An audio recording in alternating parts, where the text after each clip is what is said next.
अस्सलाम वालेकुम, कैसे हैं सब? ईद मुबारक। अच्छा जी, तो टाइम वैल्यू ऑफ मनी का मैं आज वीडियो बना रहा हूँ। तो पहला क्वेश्चन है जी, finding future and the present values of single cash flow lump sum amounts. इसको कैश फ्लो कहते हैं, सिंपल कैश फ्लो। चलें जी, तो ये मैंने क्वेश्चन लिख लिया है।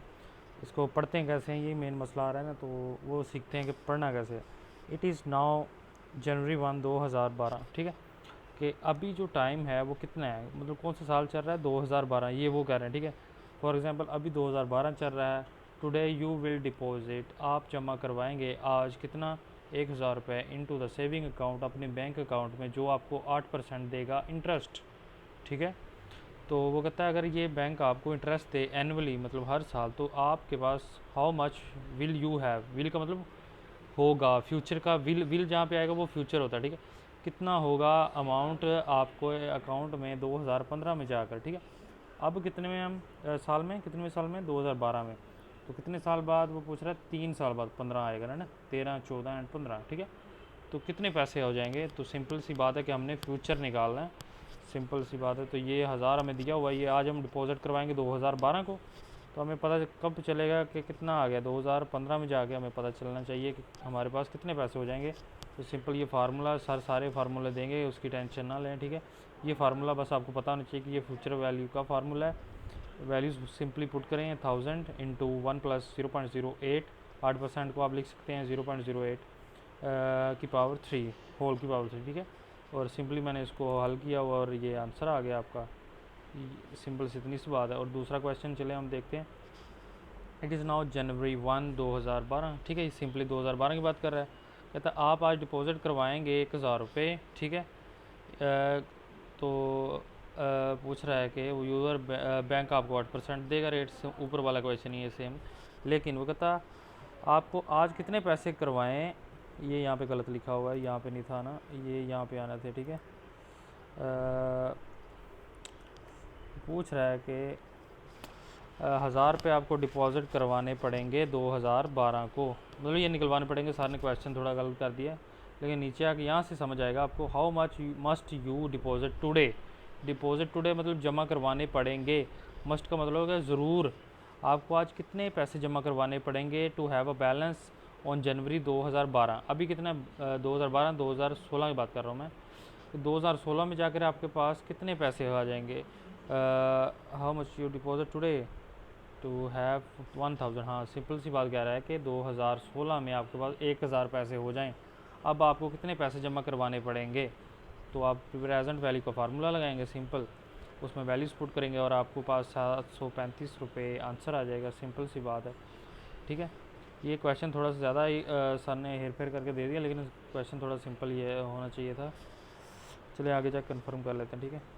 ये नेक्स्ट प्रॉब्लम 5.1, ये सारी मैं स्लाइड से उठा रहा हूँ क्वेश्चन, ठीक है। If you deposit 10,000 in the bank, कहता है अगर आप जमा करवाएं 10,000 बैंक में, जो आपको 10% रेट दे, इंटरेस्ट रेट दे, तो 5 साल के बाद हाउ मच विल आ गया, मतलब फ्यूचर का निकालना है आपने, ठीक है।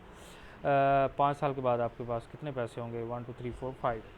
सिंपल सा मैंने फार्मूला लगाया इसमें 5 लिख के, and then simple cash flow है ना, इसमें बारी बारी नहीं निकालना पड़ेगा, क्योंकि वो अनइवन कैश फ्लो होता है। अगर आप कंफ्यूज हो रहे हैं तो अगर यहाँ पे भी एक वैल्यू होती, यहाँ पे भी हर साल में अलग वैल्यू होती, फिर हम सब की निकालते हैं। अब यहाँ पे है ही वैल्यू एक, तो हम 5 साल बाद निकालना है तो 5 लिखेंगे पावर में और सिंपल सी निकाल देंगे। इंटरेस्ट हमें दिया हुआ है 10%, जिसको हम 0.1 कहते हैं, ठीक है। ये आ गया। उसके बाद ये आ गया B2, क्वेश्चन B2 आ गया आपका, उसी स्लाइड में है साथ राइट साइड पे। What is the present value, यहाँ पे सिंपल उसने पूछ लिया कि प्रेजेंट वैल्यू क्या होगी $100 की, ठीक है। टू बी रिसीव्ड इन, अभी पूरी बात सुने, to be received in 3 years. कहता प्रेजेंट वैल्यू ऑफ एक 100 रुपये की प्रेजेंट वैल्यू क्या होगी 3 साल के बाद, 3 साल बाद जब हम उसको रिसीव करेंगे। तो मतलब कि वो अभी पूछ रहा है कि अभी कितनी वैल्यू होगी, 100 रुपये हमें मिलेंगे जाके 3 साल बाद, ठीक है। What's the present value to be received in 30 year. Sir भी ना यार, क्वेश्चन नहीं लिखना आ रहा है उसको। मतलब उसको कहना चाह रहा है कि 3 साल बाद हमें 100 रुपये चाहिए, ठीक है, बैंक से, तो अभी हम कितने जमा करवाएं। तो द इंटरेस्ट रेट दिया हुआ है, तो वो सिंपली आप पुट करेंगे, फिर प्रेजेंट वैल्यू निकालनी है, यहाँ पे प्रेजेंट होती है ना, तो प्रेजेंट निकालनी है, तो 3 ईयर्स है, 3 लगा दिया। सिंपल सी वैल्यू पुट किया और 75 आ गया, ठीक है। अल्लाह खैर करे। 5.7 अनइवन कैश फ्लोज आ गए हैं, अभी थोड़ा सा आ गया है जिसमें हर वैल्यू डिफरेंट आती है, ठीक है। दो यहाँ से देखिए चेंज होनी शुरू हो गई, 200, 300, 500। क्वेश्चन नंबर है 5.7, स्लाइड्स पे भी पड़ा हुआ है, ठीक है। अच्छा जी, तो वो कह रहा है G an investment will pay. देखिए इन्वेस्टमेंट पे करती होती है, ठीक है, नहीं करती होती, इन्वेस्टर पे करता होता है, ठीक है, आपको सर भी ना। अच्छा जी, एक बंदा है आपको 100 रुपये देगा at the end of each 3 years, हर 3 साल बाद आपको 100 रुपये देगा, ठीक है। $200 देगा आपको चौथे साल, $300 देगा 5वें साल और $500 देगा छठे साल। तो कहता है कि उसका एनुअल रेट इतना है, आपने सिंपली बता दें प्रेजेंट वैल्यू कितनी है और फ्यूचर वैल्यू कितनी है। रेट भी दिया हुआ है, वैल्यूज़ भी दी हुई हैं और सिंपली निकालना है हमने, ठीक है। ये मैंने निकाले हुए हैं, फार्मूला लगाया है 1, ईयर 1 के लिए 1 लिखा है पावर में, और सिंपली फार्मूले में 1, इधर 1 है, इधर 2 है, इधर 3 है, 3 ईयर्स है ना, तो 3, 4 ईयर्स में 4, और वैल्यू भी साथ साथ चेंज करते रहेंगे, 100, 100, 100, और 4 ईयर में कितनी है जी 200, तो 200 आ गई, ठीक है।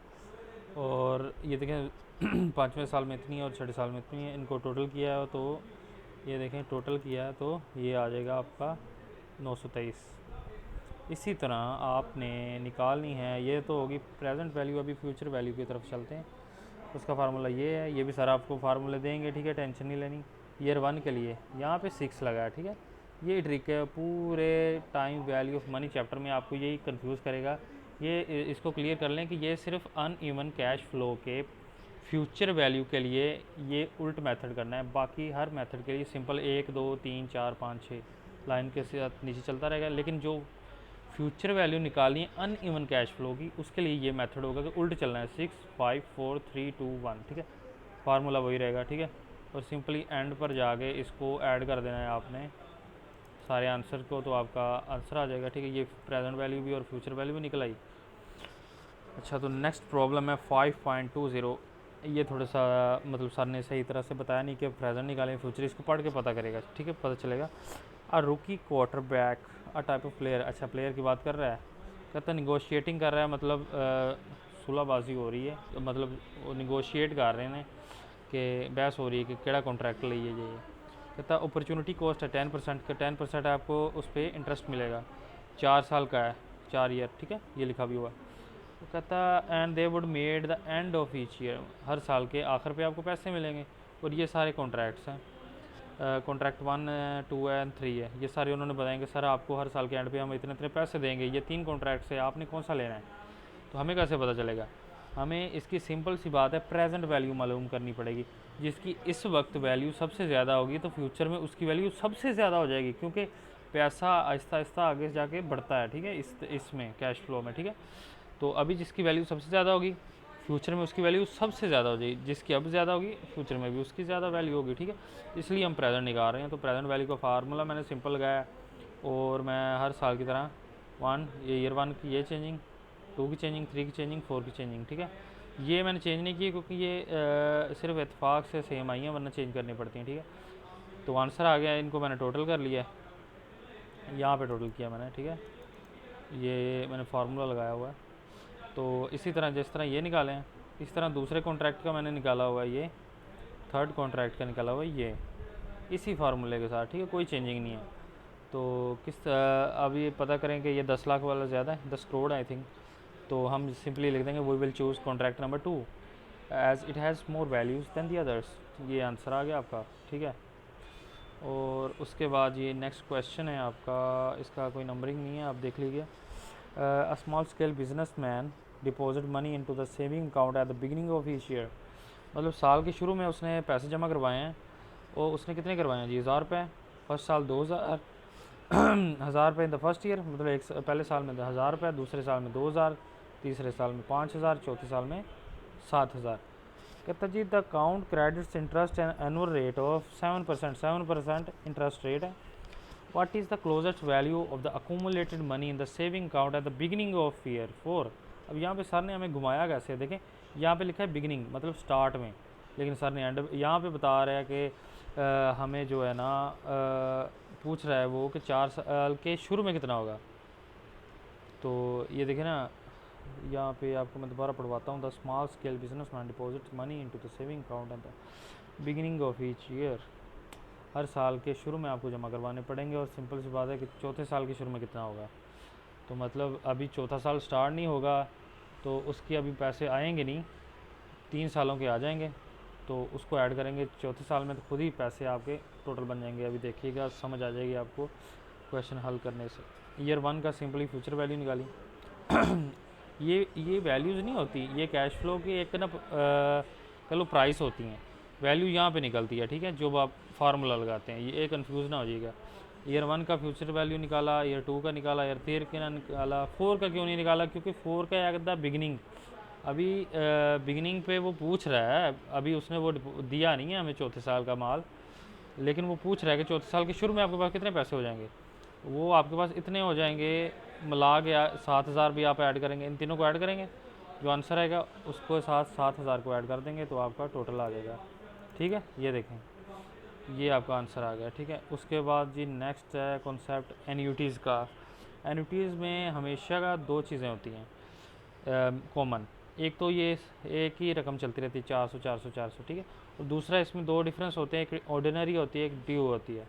ऑर्डिनरी होती है कि साल के एंड महीने के एंड पे जिस तरह एक से वर्कर को, मज़दूर को सैलरी मिलती है, वो इस तरह होती है कि at the end of year और at the end of month, जिस तरह भी। लेकिन जो ड्यू होती है ना, वो एडवांस में होती है। जिस तरह यूनिवर्सिटी की फ़ीस हमें हमारी क्या होती है, ड्यू, आपका वो लफ्ज़ पढ़ा होगा आपने, ड्यू ड्यू डेट मतलब एडवांस की डेट। ठीक है, ये डिफरेंस है बस, और फार्मूले का डिफरेंस है। फार्मूले सर ने दिए होंगे, सिंपल सी बात है, और सर ने बताया होगा कि ये ऑर्डिनरी है और ये ड्यू है। यहाँ बताया होगा कि बिगिनिंग ऑफ द ईयर है और ड्यू एडवांस में है। ठीक है, इस तरह आपको पता चल जाएगा। आपने सिंपल फार्मूले में पुट करना है और आपने कैलकुलेशन करके आंसर निकाल लेना है। सिंपल सी बात है, ये बहुत ही आसान कॉन्सेप्ट है, सिर्फ आपने प्रैक्टिस करनी है। अभी आपको लग रहा होगा कि यार ये वैसे भाई क्या कर रहे हैं, आपने एक दफ़ा प्रैक्टिस करनी है इसको देख के। मलाई है मलाई भाईजान। अच्छा जी, तो परपेचुटीज़ आ गई हैं। आई थिंक ये लास्ट वाला टॉपिक है। Stock Abian has a current price of $50। अच्छा जी, प्राइस कितनी है, $50। ठीक है, सिंपली लिख लिया हमने चुप करके। करंट डिविडेंड भी लिख लिया। और इससे पहले वाला क्वेश्चन नहीं मैंने करवाया क्योंकि वो सिंपल है, ये वाला थोड़ा डिफिकल्ट था, ये मैं करवा रहा हूँ। ठीक है, ये हल हो गया तो वो बहुत ही सिंपल है, वो खुद ही आप कर लेंगे। ठीक है, उसमें ग्रोथ रेट भी नहीं है, ग्रोथ रेट हुआ भी तो ये चीज़ नहीं होगी, एक्स्ट्रा एक चीज़ है मैं करवाऊँगा अभी। अच्छा, ग्रोथ रेट दिया है 1%। प्रेजेंट वैल्यू हमेशा परपेचुटी की प्रेजेंट वैल्यू होती है, क्यों फ्यूचर वैल्यू नहीं होती है। चुप करके आपने यही फार्मूले 2 लगा देने हैं। यहाँ तो होता है CF/I अकेला, यहाँ होता है CF/I माइनस जी। अब हमें कैसे पता चले कि आई के साथ जी भी लगाना है। अगर ग्रोथ रेट दिया हो तो जी लगाना है, अगर ग्रोथ रेट नहीं दिया हो तो जी नहीं लगाना। ये आगे क्वेश्चन में भी आपको पता चल जाएगा। ठीक है, अच्छा जी, तो सिंपल हमें चीज़ें दी हुई हैं, हमने पुट की। कैश फ्लो, CF का मतलब होता है कैश फ्लो कितना है, 2। इंटरेस्ट रेट हमें नहीं दिया हुआ, माइनस ग्रोथ रेट दिया हुआ है तो 1%, 0.01 कहते हैं उसको, ये लिख दिया। अब आई को कैसे निकालें, आई का फार्मूला होता है dividend divide by price. Dividend है 2, प्राइस है 50, डिवाइड किया 0.04, इंटरेस्ट आ गया, सिंपली पुट किया और आंसर आ गया। ठीक है, अब क्वेश्चन नेक्स्ट क्वेश्चन में चलते हैं आप। ये है 14 नंबर स्लाइड। ठीक है, perpetual bond is issued at the power value of, power value दी हुई है, पावर वैल्यू 1000, इसको कहते हैं फेस वैल्यू। ठीक है, या प्राइस कहते हैं, सिंपल सी बात। फेयर वैल्यू या फेस वैल्यू नहीं होती है, प्राइस ही होती है। 50 पर ईयर, ये क्या हो गया आपका डिविडेंड या कैश फ्लो, सेम ही होता है। फेयर वैल्यू निकालनी है आपने। ठीक है, अब इसमें ये देखें, ये इसमें ग्रोथ रेट नहीं है तो जी लगा ही नहीं है। CF/I का फार्मूला है 50/I, आई फिर नहीं है। आई का निकालने के लिए क्या था, डिविडेंड ओवर प्राइस। डिविडेंड है, प्राइस भी है, पुट की, आंसर आ गया। ठीक है, अब इधर वही आंसर क्या है 0.05, वो इधर आपने पुट किया, ये देखें मैंने पुट कर दिया, इनको डिवाइड किया और आपका आंसर आ गया 1000। वो उसका बी पार्ट है, उसमें उसने वही वैल्यू ऊपर वाली दी हुई है, लेकिन उसने कहा कि ये ग्रोथ रेट है। ग्रोथ रेट नहीं, ये यील्ड है। ठीक है, यील्ड थोड़ी डिफरेंट होती है, ग्रोथ रेट नहीं होती, ये किस्म की प्राइस ही होती है, आई होती है, आई इंटरेस्ट के साथ। ठीक है, सिंपली फार्मूले में आपने पुट करना है और आपका आंसर आ जाना है। मेन चीज़ यहाँ पे क्या है, चीज़ें अभी डिस्कस करते हैं, क्वेश्चन हो गए हैं आपकी टाइम वैल्यू ऑफ मनी के। अब मेन चीज़ यहाँ पे एक फार्मूला है कि फार्मूले कैसे पता चले कि वहाँ पे क्या लगाना है, उसका ये तरीका है कि आपने क्वेश्चन ध्यान से पढ़ना है। क्वेश्चन ध्यान से कैसे पढ़ें, आपको पता होना चाहिए कि इंग्लिश क्या लिखी हुई है। विल का मतलब ज़्यादातर यही होता है कि फ्यूचर। पूरी लाइन पढ़ेंगे तो आपको पता चलेगा, आधी लाइन पढ़ेंगे तो कंफ्यूज हो जाएंगे। पूरी लाइन पढ़ें, उसको इंटरप्रेट करेंगे क्या मतलब लिखा जा रहा है, तो फिर आपने लिखना, ठीक है। और बाकी फार्मूले सर देंगे आपको, शायद नाम ना लिखा हो, ये ट्रिक सर ने आजमानी है शायद, कि नाम ना लिखा हो फार्मूले का, कि ये कैश फ्लो का लहदा है और सिंपल का लहदा है, अनइवन का लहदा है, या ये सारे मिक्स दिए होंगे। अगर दिए हुए तो आपने बस एक दफ़ा ना थोड़ा सा हल्का हल्का देख लेना है कि फार्मूले कैसे हैं, बस यही है। ओके जनाब, ये आपकी ईदी थी। ईद मुबारक सबको, अल्लाह हाफिज़।